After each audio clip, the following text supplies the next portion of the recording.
ကင်မရာအစင်သင့်မဲ့အားလုံးအစင်သင့်လား အားလုံးပဲမင်္ဂလာပါဗျာကျွန်တော်တို့မြန်မာလူမျိုးတွေရဲ့အပျော်ဆုံးနဲ့အစီကားဆုံးမဟာတင်ញံပွဲတော်ကြီးရောက်လာပါပြီ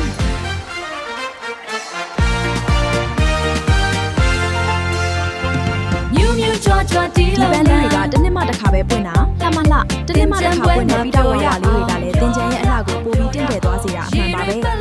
အားလုံးကိုခမက်ကျွေးမွေးတဲ့စတူဒီတာပါ လာကြပါ တင်ကြံတွင်းဆိုရင်လမ်းထိပ်တိုင်းမှာစတူဒီတာကျွေးတဲ့မန်းထက်တွေတွေ့ရမှာပါအားလုံးကိုခမက်ကျွေးမွေးတဲ့စေတနာတွေလေ လူငယ်တွေပျော်ပါနေချိန်မှာလူကြီးသူမတွေကလည်းဖះเจ้าကန်သွားဥပုဆောင်တရားမှတ်ပြီးကုသိုလ်ယူကြတာတင်ကြံရဲ့ချစ်စရာမြင်ကွင်းတစ်ခုပါပျော်ရွှင်ရအောင်နှစ်သက်မှာပျော်ရွှင်ရအောင်